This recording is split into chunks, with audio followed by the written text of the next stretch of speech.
بسم الله الرحمن الرحيم. الحمد لله وكفى وسلام على عباده الذين اصطفى. أما بعد فقد قال الله تبارك وتعالى في كلامه المجيد: أعوذ بالله من الشيطان الرجيم. بسم الله الرحمن الرحيم. شهر رمضان الذي أنزل فيه القرآن هدى للناس وبينات من الهدى والفرقان فمن شهد منكم الشهر فليصمه ومن كان مريضا أو على سفر فعدة من أيام أخر. قال النبي صلى الله عليه وسلم: يا أيها الناس قد أظلكم شهر عظيم مبارك شهر فيه ليلة خير من 1000 شهر. صدق الله العلي العظيم وصدق رسوله النبي الكريم ونحن على ذلك من الشاهدين والشاكرين والحمد لله رب العالمين. محترم و معزز سامعین اکرام، عزیز ساتھیوں، دوستوں، جمعیت علماء کرناٹک کے بینر تلے نئے قائم کردہ اس چینل کے ذریعے پہلی مرتبہ آپ حضرات سے مخاطب ہونے کا موقع مل رہا ہے اور ایک عظیم ترین عنوان کے ساتھ میں اس وقت آپ حضرات کے ساتھ موجود ہوں اور اپنے اس عنوان پر کچھ گفتگو آپ حضرات سے کرنا چاہتا ہوں. ملک کی بلکہ پوری دنیا کی اس وقت عجیب و غریب صورتحال ہے. اللہ تبارک و تعالی نے اپنی قدرت کا مظاہرہ کیا فرما دیا.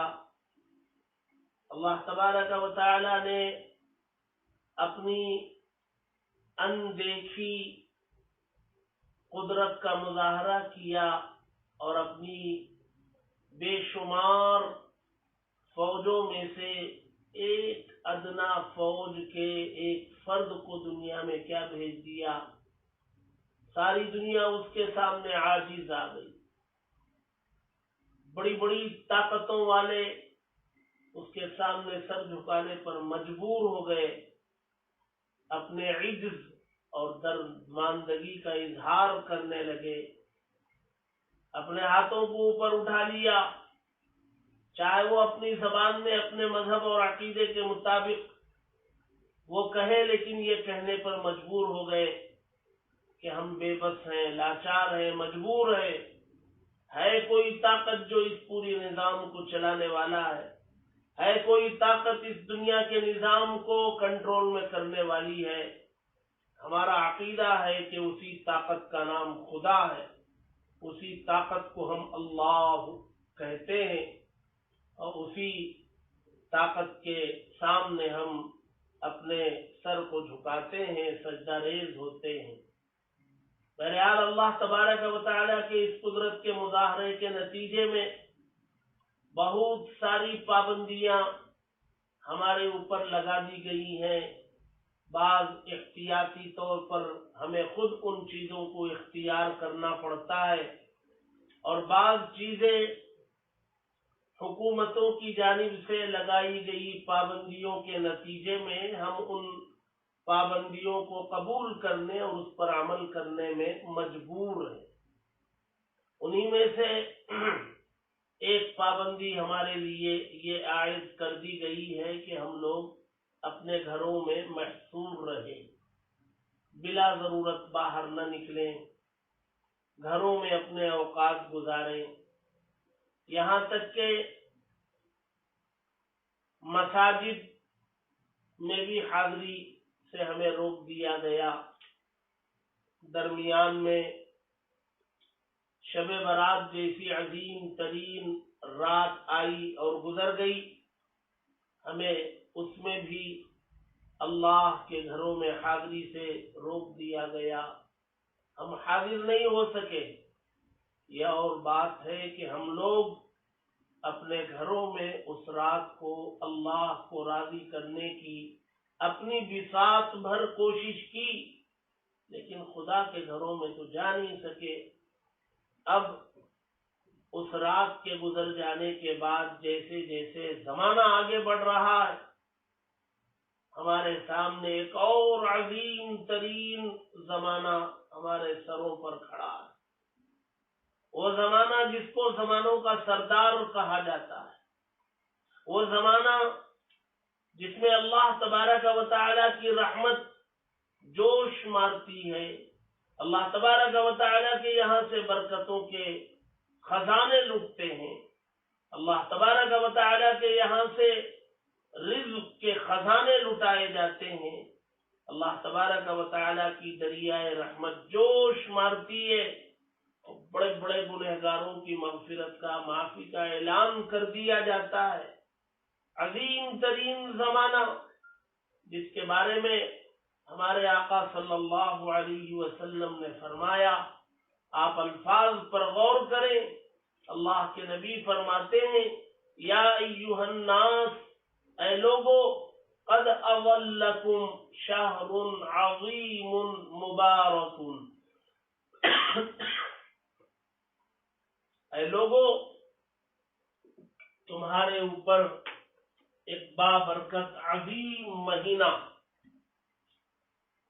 برکتوں والا،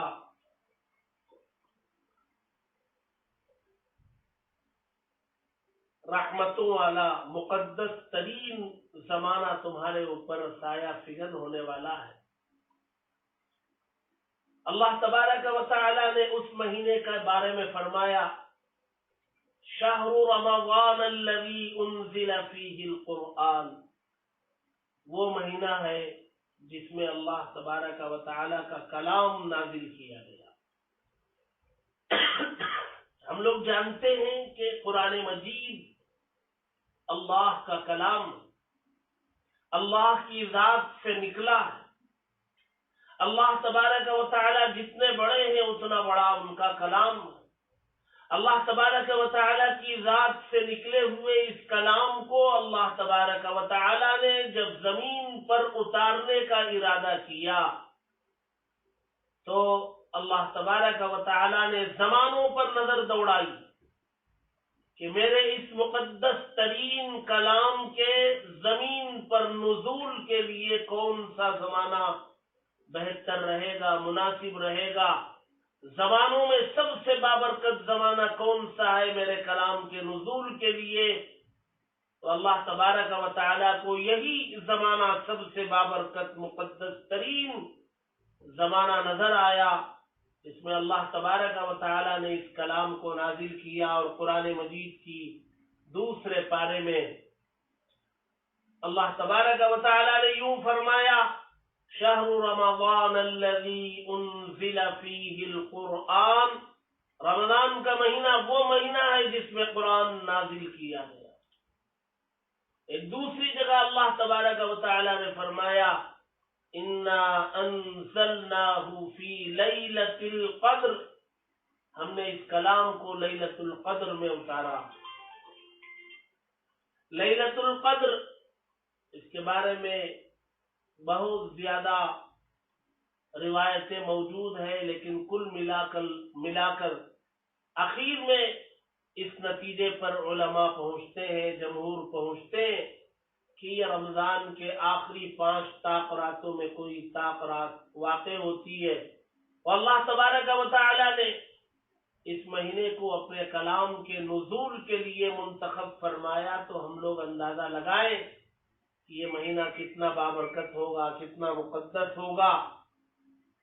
اور اس زمانے کو اللہ تبارک و تعالی نے بڑے فضائل والا بنایا. اللہ تبارک و تعالی نے اس کی خصوصیات بیان فرمائی. ہمارے نبی صلی اللہ علیہ وسلم نے اس کے فضائل مناقب ذکر فرمائے. ہمارے نبی فرماتے ہیں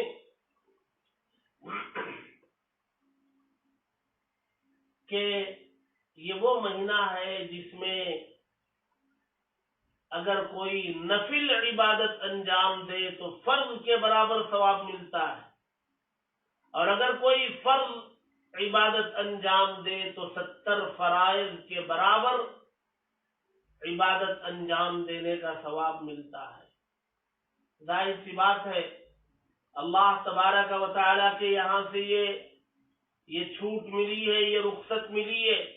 ایک مرتبہ سبحان اللہ کہو اور فرض جیسی عبادت انجام دینے کا ثواب پاؤ.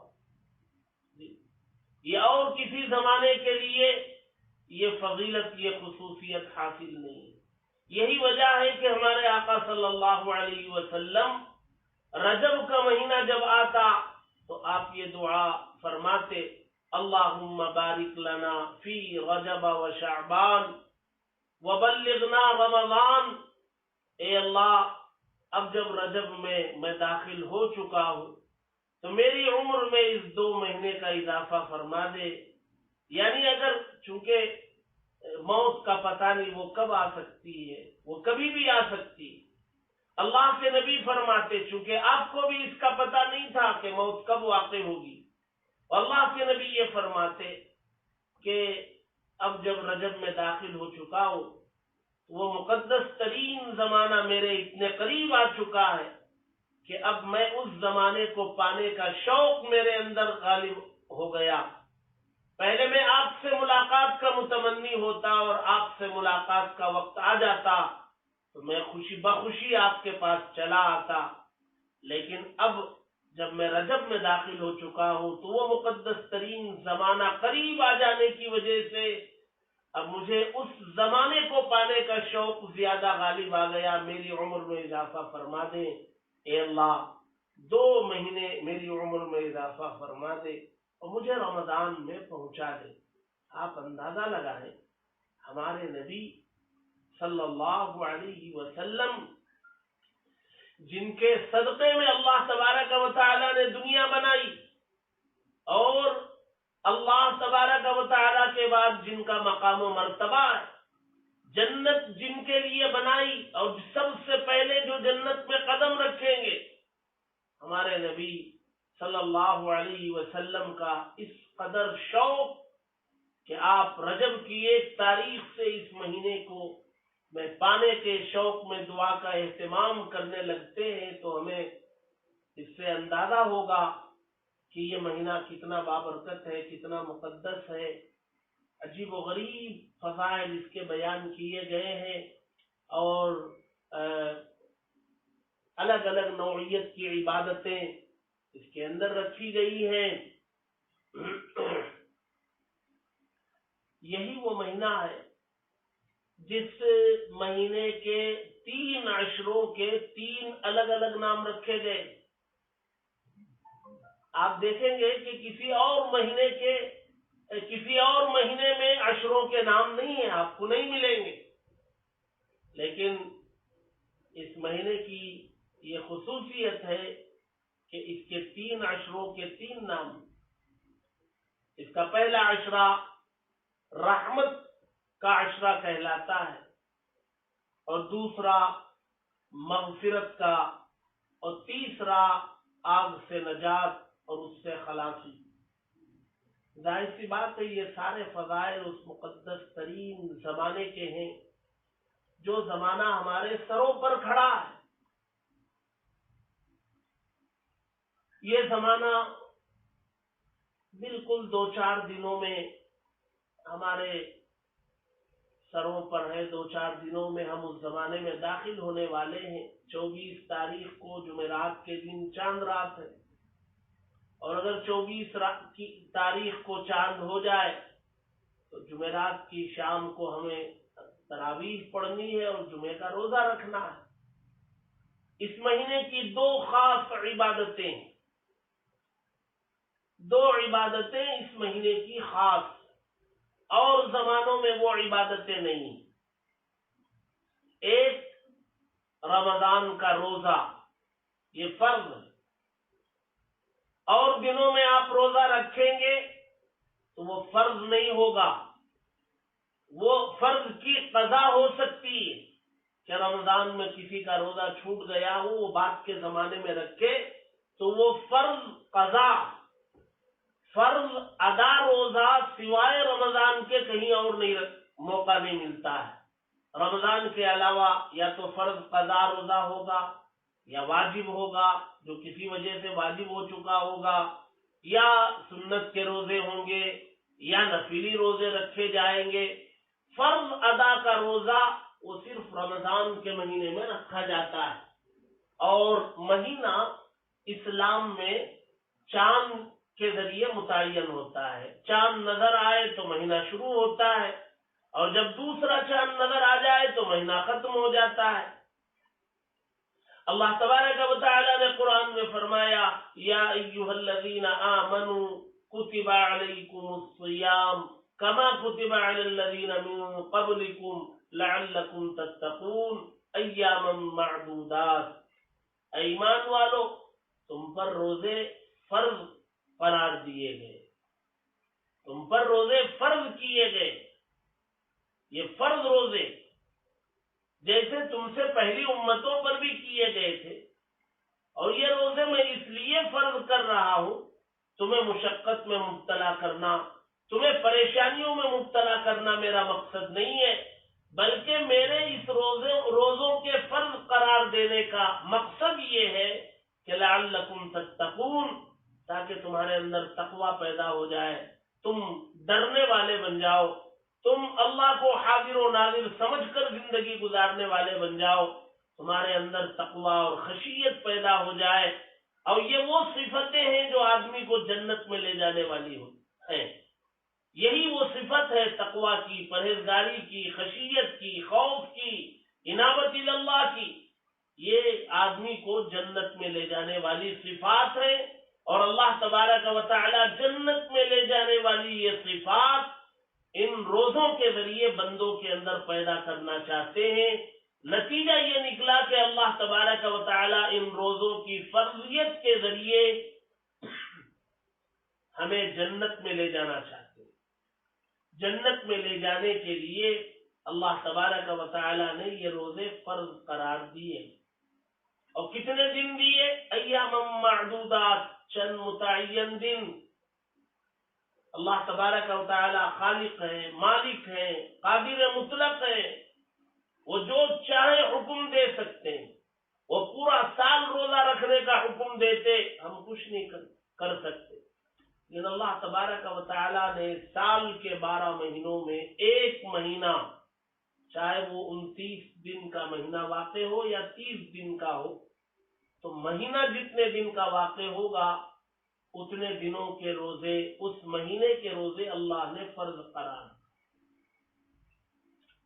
یہ روزہ ہمارے اپنے فائدے کے لیے اللہ تبارک و تعالی نے فرض قرار دیا ہے۔ اس کے دنیاوی فائدے کیا ہے، جسمانی فائدے کیا ہے، صحت کے اعتبار سے اس کے کیا فائدے ہیں، وہ ایک طویل موضوع ہے، اور آج ریسرچ ہو چکا ہے، ڈاکٹروں کی رپورٹیں آ گئی ہیں کہ اس کے جسمانی اور صحت کے اعتبار سے کتنے فوائد ہیں۔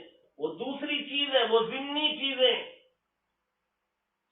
اس کے لیے روزے رکھے نہیں جاتے، وہ مل جاتے، باقی روزے وہ اپنے اندر تقوی، پرہیزگاری، اللہ کا استحضار۔ اسی لیے اللہ کے نبی صلی اللہ علیہ وسلم نے فرمایا کہ حدیث قدسی ہے جس میں اللہ تبارک و تعالی فرماتے الصوم لی وانا اجزی بہ، روزہ خالص میرے لیے اور میں ہی اس کا بدلہ دوں گا، یا میں اپنے آپ کو بدلے میں پیش کروں گا۔ روزہ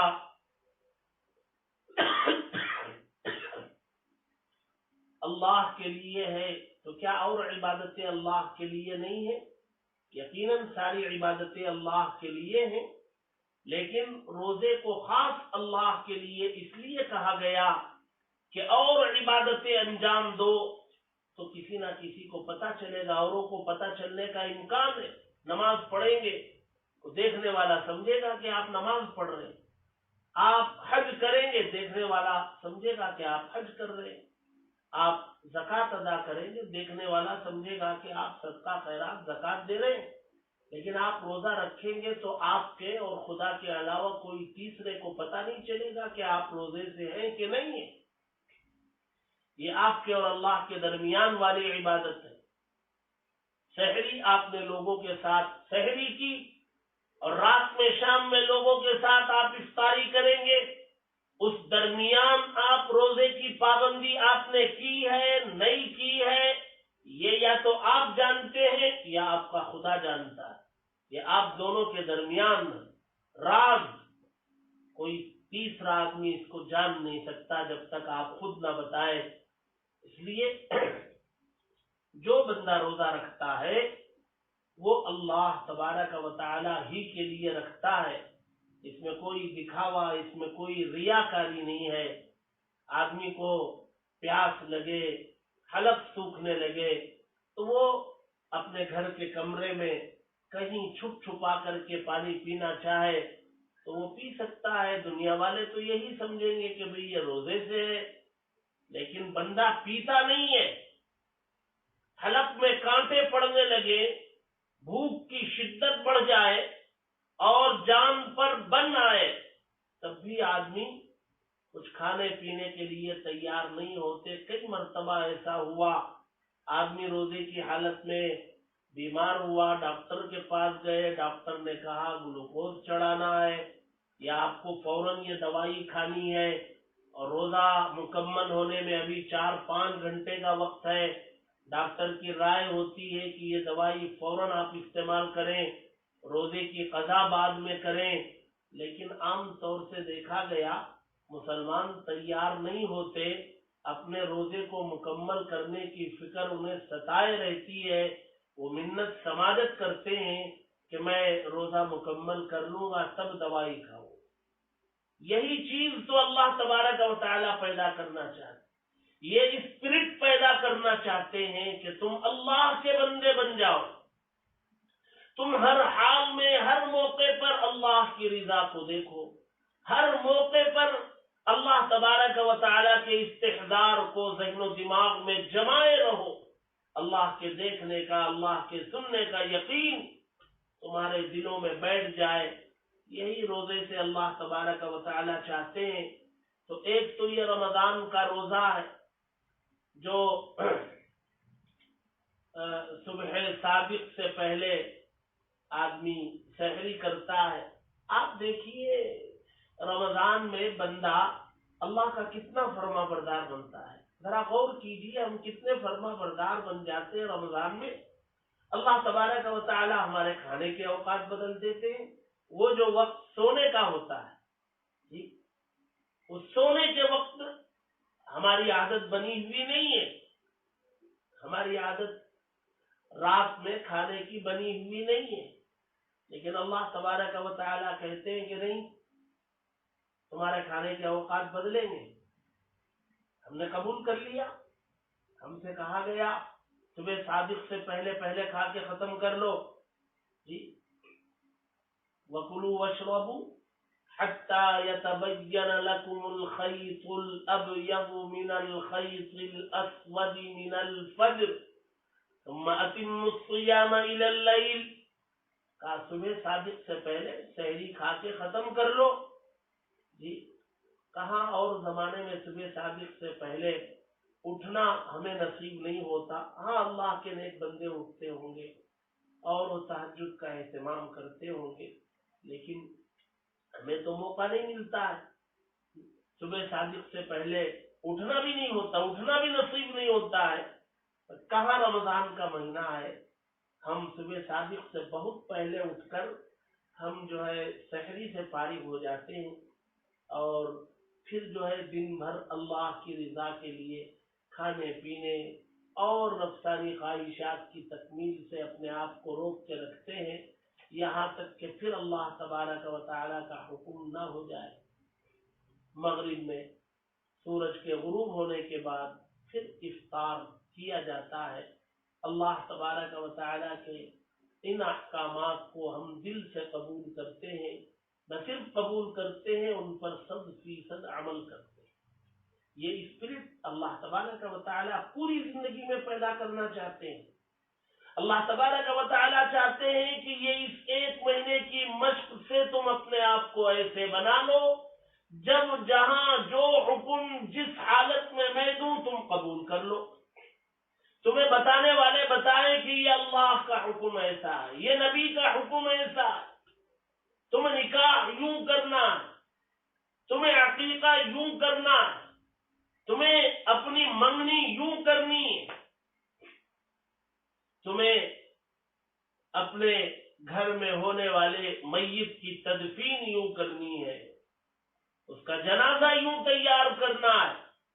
اللہ نے یوں فرمایا، اللہ کے نبی نے یوں فرمایا. تو جس طریق پر ہم رمضان میں اللہ کے فرما بردار بنتے ہیں، بننے کی مشق کرتے ہیں، باقی 11 مہینے ہمیں اسی مشق کے مطابق زندگی گزارنی ہے. یہی رمضان کے روزوں کی اصل روح ہے. اب رمضان کے گزرنے کے بعد اگر کوئی بندہ یہ چاہے کہ میرے رمضان کے روزے قبول ہوئے نہیں ہوئے یہ جاننا چاہے تو اس کے لیے ایک پیمانہ، ایک معیار، کسوٹی وہ یہ ہے کہ وہ رمضان کے بعد دیکھے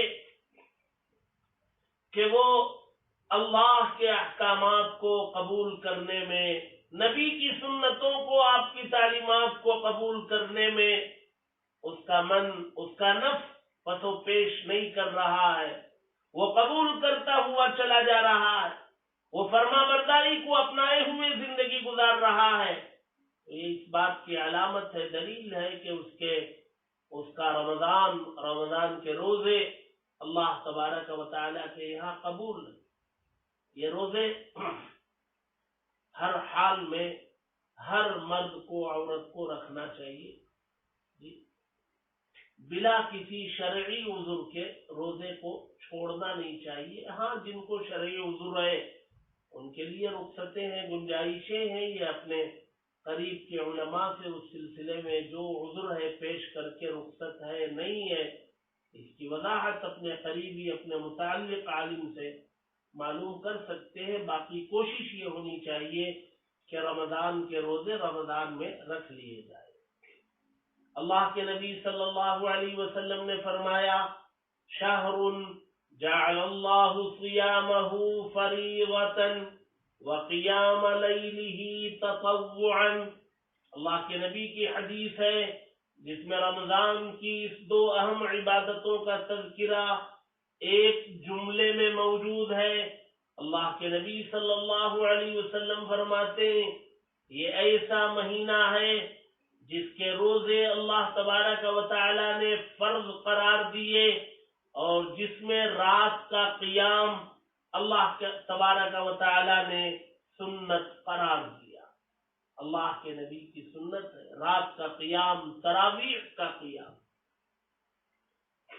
یہ رمضان کی خاص عبادتوں میں عشاء کے بعد تراویح کی نماز یہ سنت ہے، مردوں کے لیے بھی ہے، عورتوں کے لیے بھی ہے جی. اور یہ 20 رکعت نماز اللہ کے نبی صلی اللہ علیہ وسلم نے اپنی حیات میں اس نماز کو 2-3 مرتبہ آپ نے ادا فرمایا. لیکن صحابہ اکرام کے شوق کے غلبے کو دیکھ کر اللہ کے نبی صلی اللہ علیہ وسلم پھر رک گئے اور حضرت عمر رضی اللہ تعالی عنہ نے باقاعدہ مزاج نبوت کو جاننے والے اللہ کے نبی کی منشا کے مطابق حضرت عمر رضی اللہ تعالی عنہ نے اپنے زمانے میں اس کو باقاعدہ رواج دیا اور 20 رکعت تراویح کی نماز آپ نے قائم فرمائی. اور حضرت عمر رضی اللہ تعالی عنہ کے زمانے میں جتنے صحابہ تھے، صحابیات تھیں، ان سبوں نے اس کو قبول کیا، اور اس زمانے سے لے کر کے آج تک اس کو تراویح کی نماز کو 20 رکعت ادا کیا جا رہا ہے۔ یہ اجماع امت، یہ تراویح کی نماز 20 رکعت، یہ رمضان کی خصوصی عبادت ہے۔ دن میں روزہ اور رات میں تراویح کا قیام، اور باقی دن بھر ایک اور عبادت ہے جو رمضان سے خاص تعلق رکھتی ہے، اور وہ عبادت ہے قرآن مجید کی تلاوت، اللہ کا کلام۔ کلام کا مطلب ہے گفتگو، اللہ کے کلام کو پڑھنا، اس کی تلاوت کرنا اللہ سے گفتگو کرنے کے برابر ہے۔ اللہ تبارک و تعالی کے کلام کی تلاوت میں بے شمار برکتیں ہیں، نورانیت ہے۔ قرآن کی تلاوت سے بے شمار مسائل حل ہوتے ہیں، اللہ تبارک و تعالی سے بندہ قریب ہو جاتا ہے قرآن مجید کی تلاوت سے۔ یہ واحد کلام ایسا ہے جس کو پڑھنے کے لیے آپ کو اہتمام سے بیٹھنا پڑے گا، قرآن مجید کو پورے شوق سے، پورے اہتمام سے اس کی تلاوت کرنا پڑے گا۔ اللہ کا کلام، اس کے آداب، اور قرآن مجید کو رمضان سے خاص تعلق ہے۔ جیسے میں نے شروع میں بتایا کہ رمضان ہی میں قرآن مجید نازل کیا گیا، اور اس کی ایک شب میں لوح محفوظ سے آسمان دنیا پر اتارا گیا۔ انا انزلناہ فی لیلۃ القدر۔ تو قرآن مجید کو رمضان کے مہینے سے ایک خاص تعلق ہے، لہذا اور دنوں میں قرآن مجید کی تلاوت، اس کی پابندی یقیناً ہونی چاہیے۔ رمضان میں اس پابندی میں اضافہ ہونا چاہیے، ہمارا ایک نشانہ بننا چاہیے کہ اس رمضان میں ہم کتنے قرآن مجید مکمل کریں گے۔ ظاہر سی بات ہے، ہمارے یہاں تراویح میں ایک قرآن مجید مساجد میں ختم کیا جاتا ہے، مکمل کیا جاتا ہے، اور ہمارے لیے ایک قرآن مجید تراویح میں مکمل کرنا بھی بڑا مشکل امر ہے۔ بہت کم لوگ ہوتے ہیں جو تراویح میں قرآن مجید مکمل کرنے کی سنت ادا کر پاتے ہیں۔ تراویح میں 2 سنتیں، ایک چاند دیکھ کر 20 رکعت تراویح پڑھنا شروع کرنا، اور یہ روزانہ 20 رکعت ادا کرتے ہوئے چلتے رہنا، کہاں تک؟ چاند کے نظر آنے تک۔ جب چاند نظر آ جائے اس دن تراویح نہیں پڑھی جائے گی۔ عید الفطر کا جب چاند نظر آئے تو اس دن تراویح نہیں پڑھی جائے گی۔ چاند دیکھ کر پڑھنا شروع کیا تھا، چاند دیکھ کر چھوڑ دیا، یہ 29 دن ہو یا 30 دن، یہ روزانہ 20 رکعت پڑھنا، یہ مستقل ایک سنت۔ اور تراویح کی دوسری سنت، کم از کم ایک قرآن مجید تراویح کی نماز میں مکمل پڑھنا یا سننا۔ یا تو تراویح میں پڑھاؤ یا پیچھے کھڑے ہو کر کے مکمل قرآن سنو، یہ دوسری سنت۔ ان 2 سنتوں کے ساتھ دن بھر قرآن مجید کی تلاوت میں اپنا زیادہ وقت گزارنا، اور ایک نشانہ مقرر کرنا کہ اس رمضان میں اتنے قرآن مکمل کروں گا، اتنے دور میں قرآن مجید کے مکمل کروں گا، اپنی اپنی طاقت کے مطابق 30 روزانہ ایک قرآن پڑھنے کی طاقت ہے تو 30 قرآن، 2 دن میں ایک پڑھنا ہے تو 15 دن، بھی اپنی اپنی طاقت کے مطابق قرآن مجید کی تلاوت کا شغف اور اپنے آپ کو اس میں مشغول رکھنا، یہ رمضان کی تیسری اہم عبادت ہے۔ اور اس کے ساتھ ساتھ یہ عجیب و غریب اتفاق ہے کہ یہ رمضان کا مہینہ ہمارے لیے ایک ایسے موقع پر آ گیا ہے جس میں بہت ساری پابندیاں ہیں، لاک ڈاؤن کیا گیا ہے۔ تو یہ ایک تو اس کو دیکھنے کا نظریہ یہ ہے کہ ہم مسجد میں جا نہیں پا رہے ہیں، ہم محصور ہو گئے گھروں کے اندر۔ ایک تو نظریہ یہ ہے، ظاہر سی بات ہے اس میں دل پہ بوجھ ہے، صدمہ ہے، افسوس ہے، یہ ہونا بھی چاہیے، لیکن اگر آپ دوسرے نظر سے دیکھیں گے تو ہمیں یہ نظر آئے گا کہ اب تک جتنے رمضان ہم نے گزارے اس میں ہمارے ساتھ دنیاوی مشغولیات لگی ہوئی تھی، دکان کی تھی، جی ملازمت کی تھی، خرید و فروخت کی تھی، ادھر ادھر آنے جانے کی تھی، جی کہیں دعوتوں میں، افطار کی دعوتوں میں جانا، اپنے گھروں میں مہمانوں کو بلانا، یہ ساری چیزیں تھیں۔ لیکن یہ رمضان ہمارے لیے ایسا آ رہا ہے کہ ہم لوگ یہ اگرچہ کہ مسجد جا نہیں پا رہے، اس کا افسوس ہے، لیکن ساتھ ساتھ یہ بھی ہے کہ دنیاوی مصروفیات سے ہم کٹ چکے ہیں، ہمارے پاس کوئی مصروفیت نہیں۔ ابتدائی 10 دنوں میں تو ہے ہی نہیں، 3 تاریخ تک لاک ڈاؤن کی مدت ہے، تو یہ 10 دن تو ہے ہی، ہمارے ساتھ پابندی ہے، ہم کہیں بھی آ جا نہیں سکتے ہیں، اور 3 تاریخ کے بعد اگر اللہ نہ کرے یہ مدت بڑھ جائے تو پھر رمضان کے اور دن ہمیں ایسے ہی ملیں گے۔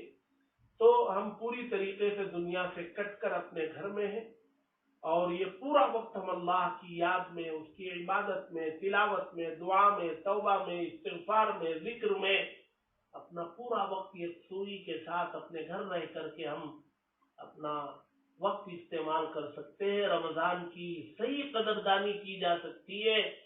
اس نظریے سے اگر دیکھیں گے کہ یہ رمضان ہمیں پوری یکسوئی کے ساتھ مل رہا ہے، یہ رمضان ہمیں پوری تنہائی کے ساتھ مل رہا ہے، ہمیں دنیاوی مصروفیتوں سے کٹ کر یہ رمضان ہمارے ہاتھوں میں آ رہا ہے، تو ہم اس رمضان کا بھرپور استعمال کرنے کا موقع مل رہا ہے، تو اس نظریے سے دیکھیں گے تو اس میں یقیناً ہمیں خیر اور بھلائی بھی نظر آ رہی ہے۔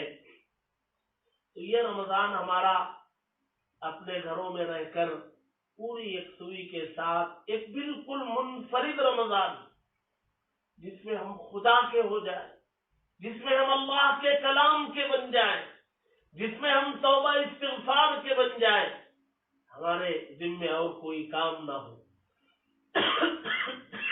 تو یقیناً یہ ہمارے لیے بہت خوشی کی بات ہوگی۔ اب یہ رمضان ہمارا 2-4 دنوں میں آنے والا ہے۔ عنوان آج کے اس بیان کا استقبال رمضان دیا گیا ہے۔ یہ استقبال رمضان کا کیا مطلب ہے؟ مطلب یہ ہے کہ اس زمانے کے آنے سے پہلے ہم ذہنی طور پر، جسمانی طور پر اپنے آپ کو تیار کر لیں کہ ہمیں اس زمانے کو گزارنا کیسے، یہ ہم ذہنی طور پر، جسمانی طور پر اپنے آپ کو تیار کر لینے کا نام استقبال۔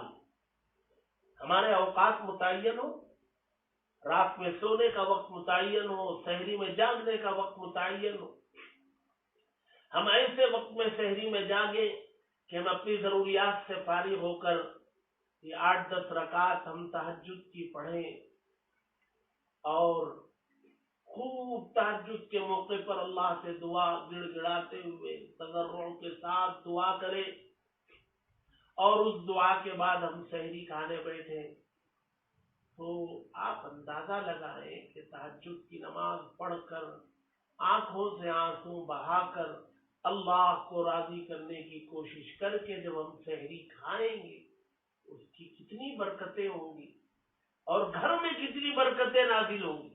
ایک طرف گھر کا مرد تہجد پڑھ رہا ہے، اس کی بیوی تہجد پڑھ رہی ہے، اس کے بچے تہجد پڑھ رہے ہیں، اور سب اللہ سے مانگ رہے ہیں، اور سب باوضو سحری کھانے بیٹھے ہیں، اس گھر پر اللہ کی کتنی رحمتیں نازل ہوگی، کتنی برکتیں نازل ہوں گی، اور کتنی رکاوٹیں ختم ہو جانے کا ذریعہ وہ بنیں گی، اس کا اندازہ ہم نہیں لگا سکتے۔ پھر سحری سے فارغ ہو کر کے اذان فجر تک کافی وقت رہتا ہے، اس وقت میں قرآن مجید کی تلاوت کریں، اذان فجر کے بعد نماز کی تلاوت کریں، نماز ادا کریں، فجر کی نماز پڑھیں، پھر اس کے بعد ذکر میں بیٹھیں۔ سونے کے لیے پوری زندگی پڑھی ہے ہم نے، پوری زندگی سوتے ہوئے ہی تو گزاری. ایک زمانہ رمضان کا ایسا گزارے ہم جہاں سونے کی فکر نہ کریں اور فجر کے بعد اشراق تک ذکر کریں اور اشراق کی نماز پڑھ کے یقیناً آرام کریں. کرنا چاہیے. اور پھر اٹھنے کا ایک وقت متعین ہو, 10 بجے 9:30 بجے, وہاں سے ظہر تک تلاوت کا نظام بنے. پھر ظہر کی نماز کی ادائیگی کے بعد پھر تلاوت یا کتب بینی یا گھر کی اجتماعی تعلیم. ظہر کی نماز کے بعد یہ نظام بنے. پھر اپنی ذاتی کچھ کام ہو تو وہ انجام دے لیے جائے. عصر کے بعد پھر ذکر اور دعا میں مشغول ہو جائے. اور مغرب کی نماز افطار کے بعد مغرب ادا کریں, اوابین پڑھیں. اور صبح جب اشراق پڑھ کے آرام کر کے اٹھیں گے تو چاشت کی نماز پڑھیں. اور مغرب کے بعد اوابین پڑھیں. اور پھر کچھ دیر سستا لینے کے بعد عشاء اور تراویح کا اہتمام کریں. پھر رات میں جلد آرام کریں, جلد اٹھنے کا نظام بنائیں. تو انشاءاللہ یہ رمضان ہمارے لیے ان حالات کے باوجود, ان پابندیوں کے باوجود, یہ رمضان ہماری زندگی کا ایک منفرد رمضان ہوگا. اور یہ رمضان اگر ہم اس کی قدردانی کے ساتھ گزارنے میں کامیاب ہو جائیں تو یقیناً یہ ہماری نجات کا ذریعہ بنے گا. اللہ کے نبی صلی اللہ علیہ وسلم نے ایک موقع پر ممبر پر چڑھتے ہوئے آپ نے تینوں سیڑھیوں پر آمین ارشاد فرمائی.